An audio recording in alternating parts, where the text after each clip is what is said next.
하나님 말씀 함께 보겠습니다. 누가복음 5장 1절에서 11절까지 말씀입니다.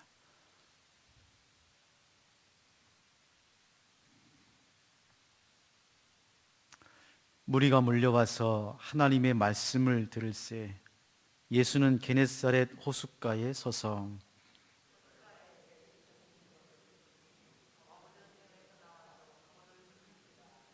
예수께서 한 배에 오르시니 그 배는 시몬의 배라. 육지에서 조금 떼기를 청하시고 앉으사 배에서 무리를 가르치시더니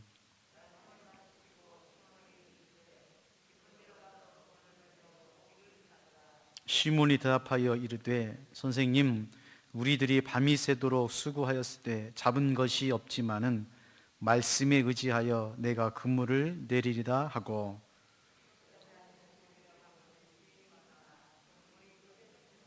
이에 다른 배에 있는 동무들에게 손짓하여 와서 도와달라 하니 그들이 와서 두 배의 채움에 잠기게 되었더라.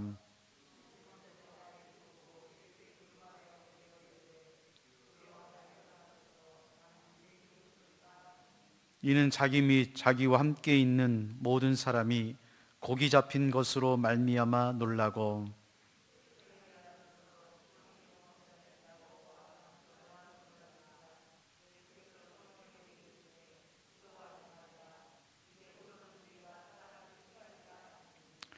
그들이 배들을 육지에 대고 모든 것을 버려두고 예수를 따르니라.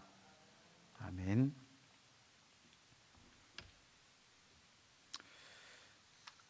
만남은 은혜입니다. 하나님의 은혜가 만남 가운데 있습니다. 우리가 만난다고 해서 만나는 게 아니죠. 좋은 사람, 귀한 사람 만나고 싶어도 만나지 못하는 사람들이 있습니다. 그런데 하나님께서 은혜를 주시면 우연도 필연이 되고 필연은 은혜가 됩니다. 하나님의 사람들은 하나님께서 그의 인생 가운데 계획이 있습니다. 무슨 계획이 있느냐? 만남의 계획이 있어요. 특별히 하나님께서 때를 따라 우리를 인도하실 때에 하나님께서 우리에게 귀한 사명을 주시고 은혜를 주시고 앞길을 열어주실 때는 반드시 만남을 통해서 하나님께서 역사하십니다.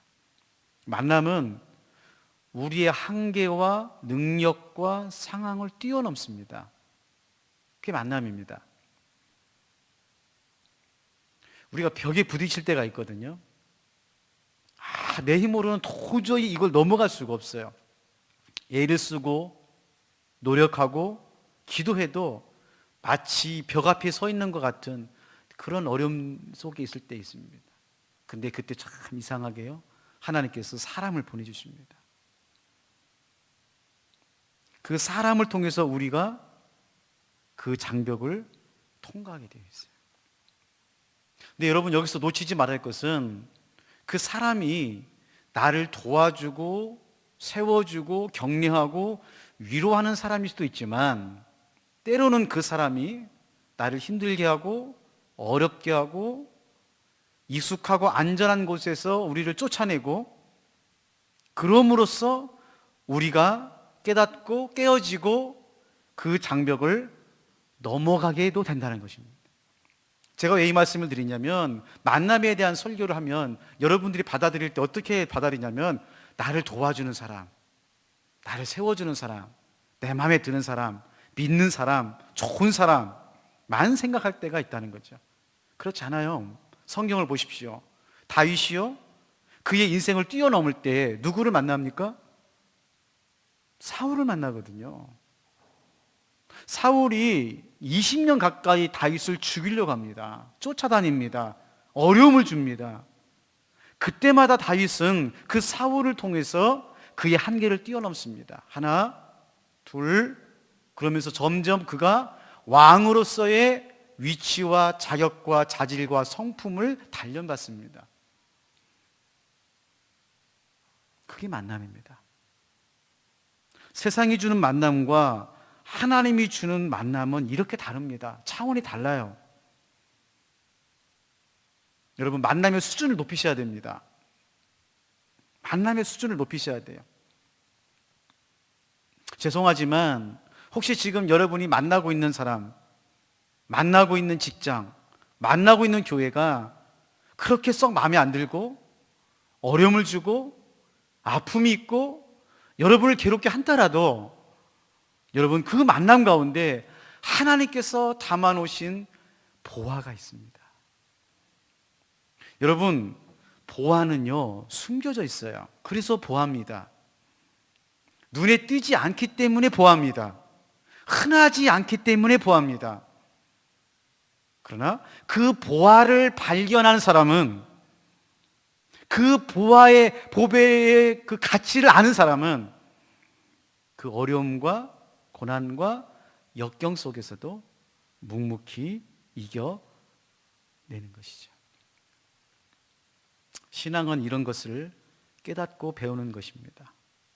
믿음이란 바로 이 만남을 수용하고 이 만남 가운데서 하나님의 선하신 뜻을 이뤄가는 것이죠.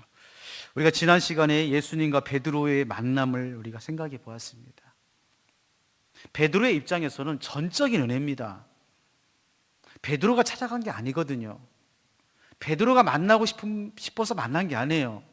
오히려 베드로는 밤이 새도록 디베라 바닷가에서 고기를 잡으면서 그의 인생의 고난과 아픔과 힘듦을 친히 경험하고 있는 그때에 예수님께서 오셔서 베드로를 만져주시고 세워주시고 사람을 낚는, 사람을 취하는 하나님의 사람으로 만나주시는 것이죠. 오늘 이 만남의 길을 주님의 이름으로 축원합니다. 자, 그러면 만남에는 목적이 있거든요. 목적이 있어요. 우리가 지난 시간에 배우다가 말았는데요, 이어서 함께 배우겠습니다. 예수님께서 이 베드로를 만나고 우리를 만나신 목적이 뭐냐? 10절 말씀입니다. 10절 말씀. 예수께서 시몬에게 이르시되 무서워하지 말라, 이제 후로는 내가 사람을 취하리라 하시니. 자, 지금 예수님께서 베드로를 만나서 깊은 곳에 가서 그물을 던져라, 물고기를 많이 잡았습니다. 베드로가 그 모습을 보고 놀라서 예수님께 엎드려서 주님, 나는 죄인입니다, 나를 떠나십시오, 이렇게 고백할 때에 예수님께서 마지막으로 베드로에게 했던 대답입니다. 세 가지입니다. 첫 번째로는 무서워하지 말라는 것입니다. 무서워하지 말라. 여러분, 인생은 사는 게 무섭습니다. 두려워요. 우리가 코로나를 통해서 배우는 것 중에 하나는 우리 힘으로는 아무것도 할 수 없다는 두려움이거든요. 한순간에 모든 것을 잃어버릴 것 같은 어려움이거든요. 이 고난과 어려움 속에 우리는 두려움 속에 살아가는데, 그런데 예수님께서 오셔서 베드로에게, 우리들에게 말합니다. 베드로야, 무서워하지 말아라, 두려워하지 말아라, 놀라지 말아라, 내가 너와 함께하리라. 임마누엘입니다. 예수님께서 우리에게 오신 목적이 뭐예요? 임마누엘이에요. 우리와 함께 하시기 위해서 오셨어요. 물리적으로 보면 예수님께서 지금 갈릴리에서 베드로를 만나고 있지만, 사실 성경적으로 보면은 예수님께서 우리를 만나시기 위해서 하늘 보좌를 내려놓으시고 하나님 나라의 황태 자리에서 내려오셔서 우리를 만나시고 있는 것입니다. 이거는요, 놀라운 일입니다. 엄청난 사건입니다. 여러분, 예수 그리스도가 내 인생의 임마누엘이 되셔서 우리와 동행하시고 우리를 붙잡고 계시고 우리의 인생의 무서움과 두려움을 물리치시는 예수님을 만나시기를 바랍니다. 우리가 아는 것처럼 제자들이요, 예수님께서 십자가에 못 박혀 돌아가시고 이제 자기들만 남은 거예요. 마가의 다락방에서 꼼짝도 못하고 나가면 죽을 것 같으니까 두려움 속에서 보낼 때에 우리 예수님께서 부활하시고 제자들에게 오셔서 했던 첫 번째 말씀이 뭐냐? 요한복음 20장 19절 말씀입니다. 이날 곧 안식 후 첫날 저녁 때에 제자들이 유대인들을 두려워하여 모인 곳에 문들을 닫았더니 예수께서 오사 가운데 서서 이르시되 너희에게 평강이 있을지어다. 그럼 얼마나 기가 막혀요. 모든 문을 잠궜어요. 지금 나가는 것은 엄두도 안 나고, 혹시라도 유대인들이나 로마 병사들이 자기를 찾아올까 봐 두려워서 모든 문들을 닫아놓고, 지금 제자들이 무서워서 어떻게 할지 모르는 그런 상황 속에서 우리 예수님께서 오셔서 말하는 거예요. 너희에게 평강이 있을지어다. 샬롬, 샬롬. 너희에게 샬롬이 있을지어다. 샬롬. 이 샬롬은 세상이 주지 못합니다. 오직 주님만이 줄 수 있는 거예요. 오직 주님만이. 우리가 교회를 다니면서 이 은혜를 받아야 됩니다. 두 번째로는 이후에는입니다. 이후에는 예수님께서 베드로를 만난 목적은 미래에 있습니다. 미래에 있어요. 앞으로의 일이 있습니다. 우리 예수님은 앞으로 일에 관심이 많아요. 미래에 대해서 말씀해 주고 싶은 거예요. 과거는 과거입니다. 악한 마귀는 과거에 관심이 있어요. 과거에 묶여놔요. 그래서 우리는 조금만 실족하면, 실수하면, 시험에 들면 과거로 돌아갑니다. 죄책감에 시달리죠. 상처에 묶여요. 실패해서 빠져나오지 못합니다. 많은 분들이요, 심지어는 교회를 다니면서도 늘 죄책감으로, 상처로, 실패로 정말 예민하게 살아가신 분들이 계세요. 예, 물론 뭐 하루아침에 그 과거가 잊어버리거나 상처가 다 고침받는 건 아니지만, 여러분 꼭 기억하십시오. 우리 하나님은, 우리 예수님은 과거에 우리가 무엇을 했는지, 어떤 잘못을 했는지, 어떤 상처가 있는지 거기에 관심 있는 게 아니에요. 이미 예수 그리스도를 믿는 그 순간, 우리가 하나님 앞에 나와 예배를 드리는 그 순간, 우리 하나님께서 용서해 주시고 치유해 주셨고 회복시켜 주셨고 묻지도 따지지도 않으시는 하나님이심을 믿으시길 바랍니다. 그리고 예수님께서 베드로에게 말하는 거예요. 이후에는. 왜 이 말 했을까요? 여전히 지금 베드로의 인생을 보면 베드로는 과거에 있거든요. 과거에 있어요. 그래서 요한복음 21장 마지막에 보면 우리가 잘 아는 것처럼 베드로가 예수님을 3번 부인하고 난 이후에 예수님이 찾아와서 베드로에게 했던 질문이 뭐냐면 과거가 아니라 미래입니다. 요한복음 21장 15절 말씀. 그들이 조반 먹은 후에 예수께서 시몬 베드로에게 이르시되 요한의 아들 시몬아 내가 이 사람들보다 나를 더 사랑하느냐 하시니 이르되 주님 그러하나이다. 내가 주님을 사랑하는 줄 주님께서 아시나이다. 이르시되 내 어린 양을 먹이라. 여러분 이 앞에 한 말씀을 추가할 수 있어요. 이르시되 앞으로 미래에는 이후에는 내 양을 먹이리라. 여러분 앞으로 나가셔야 됩니다. 앞으로 나가셔야 돼요. 자꾸 뒤로 가면 안 돼요. 30년 전, 20년 전 은혜 받은 것, 성령 받은 것, 봉사했던 것, 헌신했던 것, 물론 너무 귀하지만 그건 과거예요. 여러분 30년 전에 먹은 고기로 여러분 사는 게 아니잖아요. 1년 전에 먹었던 밥으로 사는 게 아니잖아요. 오늘 식사한 것으로 살잖아요. 은혜도 마찬가지입니다. 오늘 은혜 받으셔야 돼요. 오늘 충성하셔야 되고 오늘 주님과 함께 하셔야 돼요. 그래야 앞으로 나갈 수 있습니다. 여러분 청년들만 젊은이에게 미래의 특권이 있는 게 아니에요. 우리가 배운 것처럼 성령이 임하면 어르신들이 꿈을 꾼다고 그랬습니다. 무슨 말입니까? 어르신들도 미래를 보는 거예요. 꿈을 꾸는 겁니다. 가슴이 설레는 거예요. 그게 성령 받은 겁니다. 그러지 않았습니까, 여러분? 성령 받았을 때 하나님께서 앞으로 나에게 해주실 그 은혜를 생각하면 가슴이 뛰었잖아요. 꿈을 꾸었잖아요.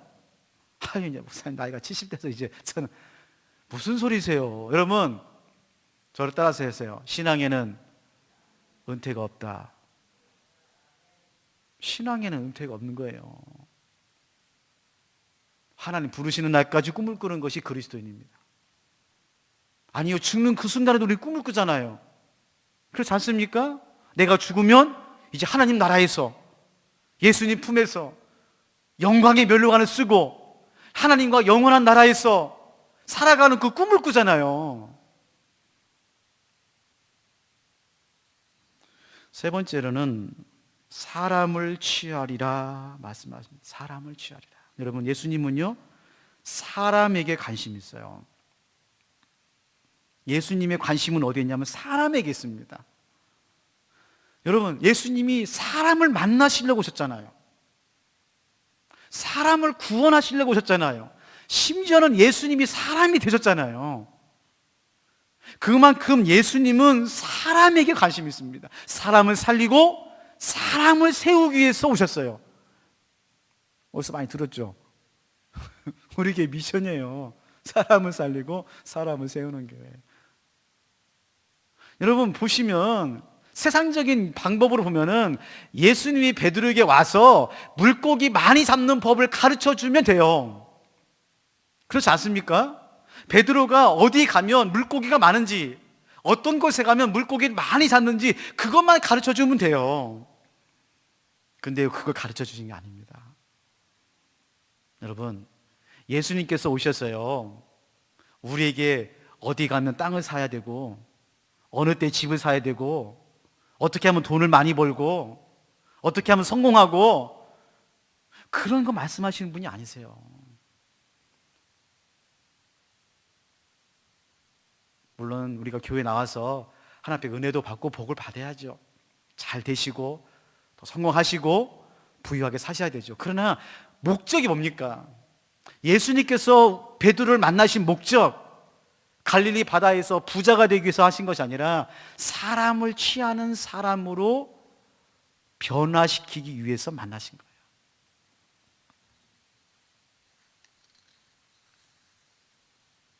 그래서 예수님은 사람을 사랑했어요. 그리고 예수를 만난 사람들은 모두가 다 사람을 사랑하는 사람이었습니다. 왜요? 그래야 사람을 살리고 세울 수 있거든요.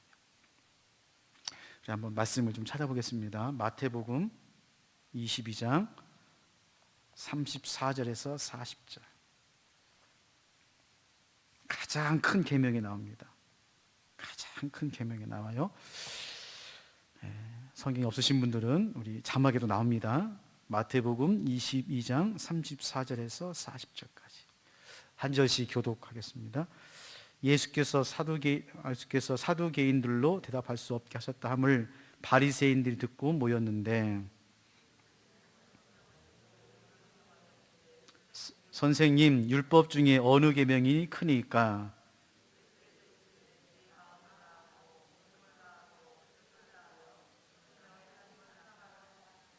이것이 크고 첫째 되는 계명이요.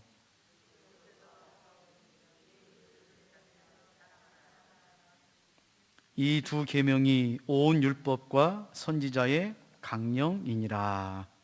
여러분, 가장 큰 계명이 뭐라고요? 사랑입니다.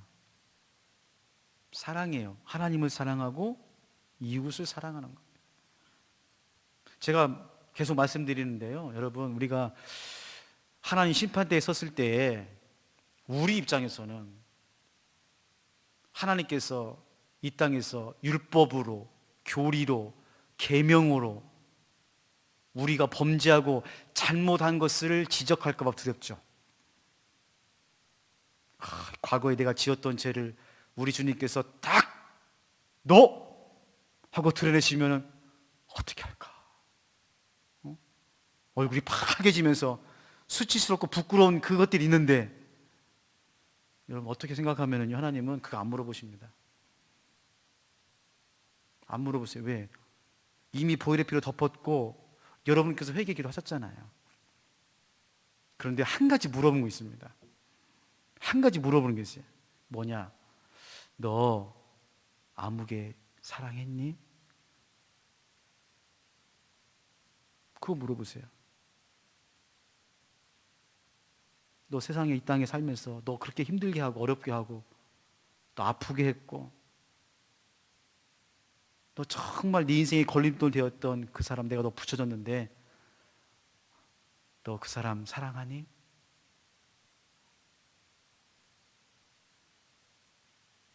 무슨 말입니까? 여러분, 우리가 사람 때문에 상처받아요. 사람 때문에 힘들어요. 결국은 사람입니다. 문제는 사람이에요. 근데요, 그 사람 때문에 힘들고 그 사람 때문에 어렵고 그 사람 때문에 고통스럽지만 우리 예수님께서 말씀하시는 거예요. 그 사람을 사랑해야 된다는 거예요. 그 사람을 사랑하지 않고는 예수님을 사랑한 것이 아니라는 거예요. 여러분, 집에 가셔서 요한일서 5장을 읽어보시기 바랍니다.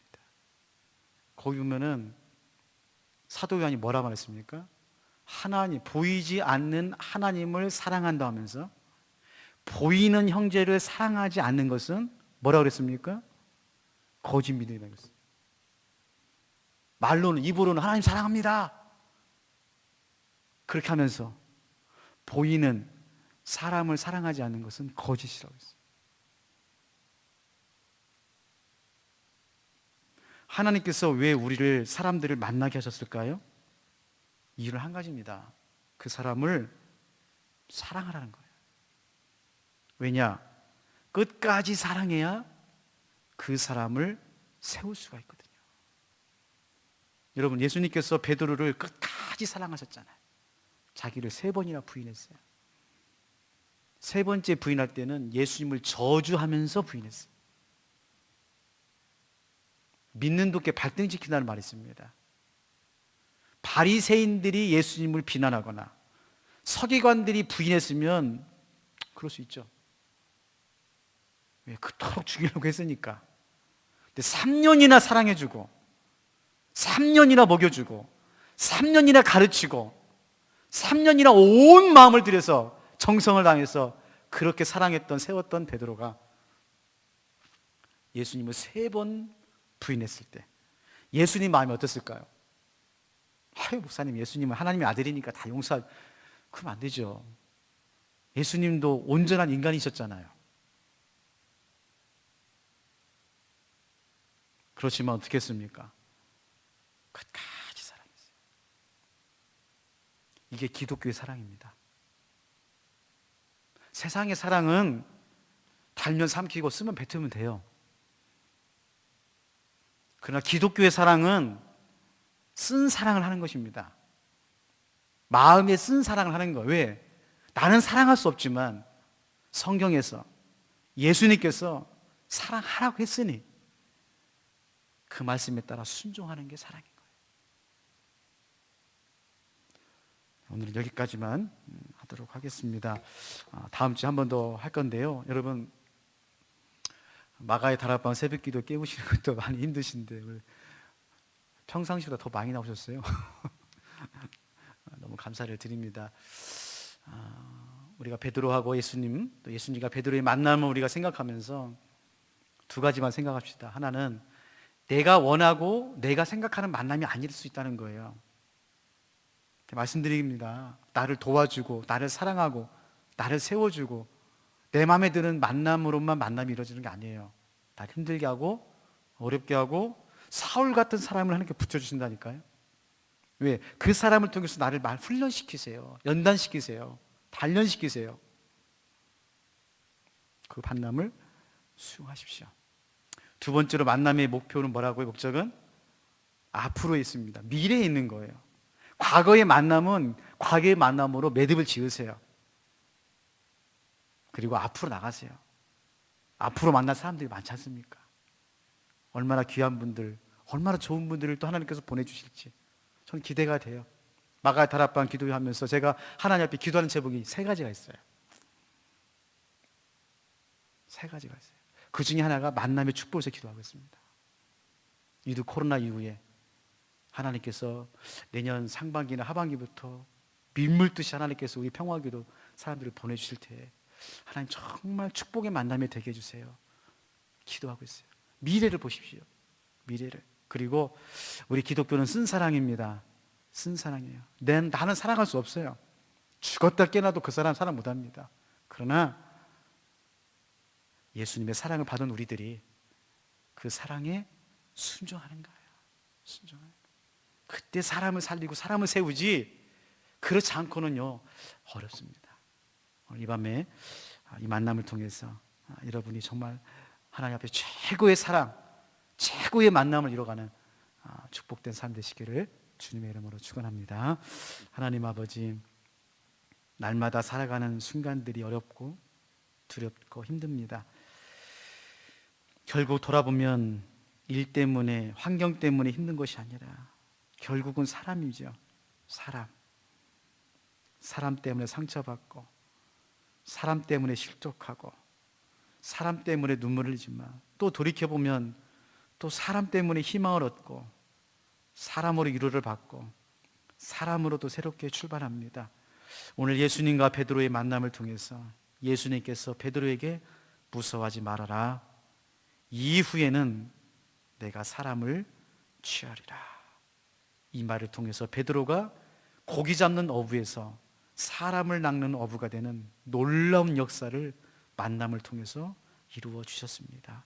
아버지 하나님, 이번 마가의 다락방 특별 새벽 기도를 통해서 우리 사랑하는 성도님들이 다 살아계시는 예수님을 만날 수 있도록 은혜를 베풀어 주시옵소서. 그래서 우리 교회의 미션인 사람을 살리고 사람을 세우는 그 놀라운 역사들이 이번 마가의 다락방을 통하여 하나님 역사하여 주시옵소서. 오늘 또 우리를 그 십자가의 사랑으로 끝까지 사랑하시는 예수님의 이름으로 기도하옵나이다.